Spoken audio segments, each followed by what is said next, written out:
Hello students, welcome to my channel Light Up Knowledge and welcome to today's video. I hope you all are doing well and your preparation is also going well. And in today's video we'll be talking all about act. What is act in English literature? ये एक literary style है. ठीक है, तो ये act basic से advance लेकर हम इसके बारे में बात करेंगे. थ्रू आउट द सेंचुरीज जो इंग्लिश लिटरेचर में जो जो चेंजेस आए हैं उससे रिलेटेड एक्ट के बारे में. नाउ लेट अस अंडरस्टैंड कि एक्ट होता क्या है. So act is a major division in a play. तो एक प्ले में बहुत सारे एक्ट होते हैं, तो सबसे बड़ा जो डिवीजन होता है उसको हम एक्ट बोलते हैं. Second point is each act में हैव वन और मोर सीन. हर एक्ट में एक या एक से ज़्यादा सीन्स होते हैं.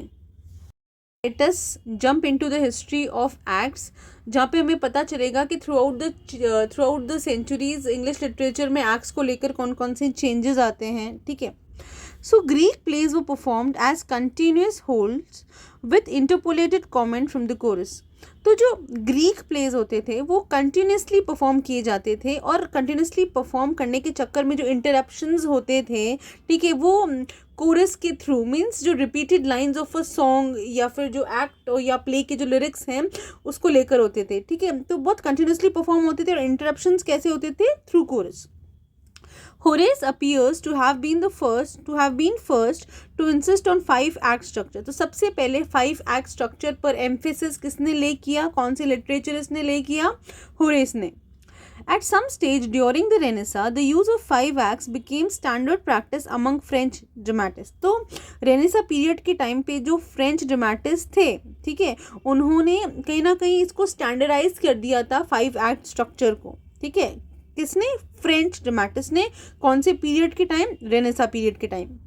Next is plays by Shakespeare and his contemporaries have natural breaks which can be taken as act division. तो जो शेक्सपियर का टाइम था, ठीक है, या फिर उसके कॉन्टेम्प्रेरीज जो थे, मतलब शेक्सपियर के टाइम पर जो प्लेज लिखते थे शेक्सपियर के साथ, उसको कंटेम्प्रेरीज बोलते हैं. जो नेचुरल ब्रेक्स क्रिएट करने की कोशिश करते थे ताकि कुछ रिलीफ आए. ठीक है, कंटिन्यूसली आप बोर हो जाते हो देखते देखते कोई भी प्ले या कोई भी एक्ट, आपको एक ब्रेक चाहिए, देन यू गेट रिवाइवल. तो जो नेचुरल ब्रेक्स थे they use to form as the division in an act. Next is, in shaping their plays, Elizabethan dramatists were influenced by Roman models. तो जो play को जिस तरीके से शेप देना है, तो एलिजाबेथन जो थे ड्रामेटिस्ट वो किससे इंस्पायर हुए थे? वो रोमन मॉडल पर इंस्पायर हुए थे. सो हम जैसे चेंजेस देखते हैं तो हमें इस जो प्रेजेंट फॉर्म ऑफ जो ये एक्ट दिखता है, तो ये बहुत सारे चेंजेस में और ट्रांजिशंस को लेकर आज हम प्रेजेंट फॉर्म में पॉइंट आता है. द एक्ट डिविजन्स वो marked as such by later editor. तो हमने ये पढ़ा कि शेक्सपियर और उसके कंटेम्प्रेरीज में नेचुरल ब्रेक्स होते थे. ठीक है, और वो जो एक्ट के डिविजन्स हैं वो बाद में जो एडिटर हैं वो मार्क कर देते थे. ठीक है, Ben Jonson was largely responsible for introducing the 5-act structure in England. तो इंग्लैंड में बेन जॉनसन सबसे ज़्यादा रिस्पॉन्सिबल माने जाते हैं कि उन्हीं के वजह से जो इंग्लैंड में 5-act स्ट्रक्चर है वो इंट्रोड्यूस हुए थे. फिर क्या आता है कि from the second half of the 17th century, यानी कि 1750 तक आप मान लीजिए, the vast majority of the plays were in 5-act. तो 1950s में क्या होता है कि तो ज़्यादातर मेजॉरिटी ऑफ द प्लेज, अब जो ज़्यादातर प्लेज हैं वो 5-acts में होने लग गए थे, इस स्टाइल में होने लग गए थे. ठीक है, तो the next point is the introduction of the proscenium. What is proscenium now? Proscenium is a part of stage in front of the curtains. जो स्टेज का पार्ट है जो कर्टन्स के जस्ट सामने होता है उसको प्रोसेनियम बोलते हैं. And curtain unknown in Elizabethan theatre. तो एलिजाबेथन थिएटर के टाइम पर क्या होता था ना, कर्टन के बारे में इंट्रोड्यूस नहीं किया गया था ड्रामा में. ठीक है, during the Restoration period had some influence on structure.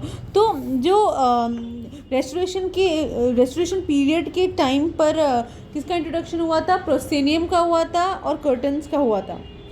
Next is in the Restoration period the curtain rose at the end of the prologue. तो जो रेस्टोरेशन पीरियड के टाइम पे जो कर्टन था when it use to rise at the end of the prologue. Prologue is a piece of writing और speech that introduces a play. तो ऐसी piece of writing जो प्ले को इंट्रोड्यूस करती है, एक्ट को इंट्रोड्यूस करती है, उसके बाद कर्टन राइज होता था, which was spoken on the fourth stage. अब ये फोर्थ स्टेज क्या है? The highest part of the stage होता है fourth stage, and stayed out of site until the end of the play. तो एक तो शुरुआत में कर्टन ऊपर होता था प्रोलॉग के बाद, अब वो एंड और वापस कर्टन कब राइज होता था, फॉल होता था during the end of the play. तो right, so this was all the significance of the act in the time.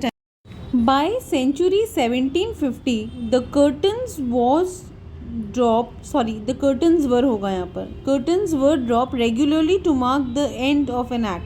तो 1750 सेंचुरी आने तक जो कर्टन्स हैं वो रेगुलरली ड्रॉप होते थे, और वो किसका सिंबल थे कि एक एक्ट एंड हो गया है।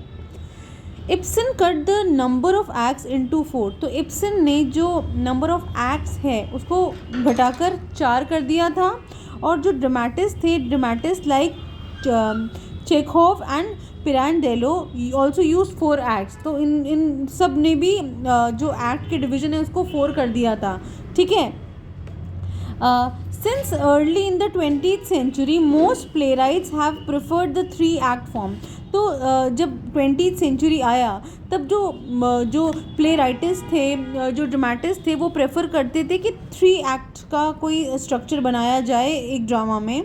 दो the 2-act play is not very uncommon, और यहाँ पर हमें 2-act प्ले भी मिलते थे, वो भी एक अनकॉमन प्रैक्टिस नहीं थी, राइट।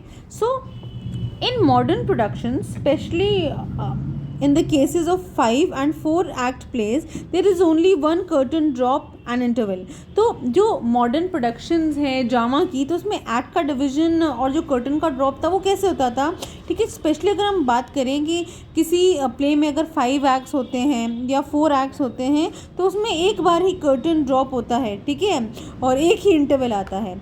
दस the first 3 or 2 acts are run together without a break. तो इस सिचुएशन में क्या होता था, जो पहले 3 एक्ट्स हैं या पहले 2 एक्ट्स हैं वो साथ में ही चलते रहते थे और उनमें आपको कभी भी ब्रेक नहीं मिलता था। So there were no breaks as such, ठीक है। सो एक बार ही कर्टन ड्रॉप होता था और एक ही इंटरवल होता था। Many modern plays are written and presented in the sequence of scenes। तो आजकल जो मॉडर्न प्लेज लिखे जा रहे हैं वो लिखे भी जाते हैं और प्रेजेंट किए जाते हैं कंटिन्यूस सीन्स के फॉर्म्स में, सीक्वेंस ऑफ सीन्स के फॉर्म में। Pirandello, Shaw, Brecht and Beckett among others have been responsible for an increase flexibility. तो ये जो चारों लिटरेचरिस्ट हैं, ड्रामेटिस्ट हैं, ये रिस्पॉन्सिबल थे कि जो इंक्रीज फ्लेक्सिबिलिटी आई है एक्ट्स में, उनके लिए रिस्पॉन्सिबल थे। I hope you found this video useful. If you did, please like, share and subscribe to my channel.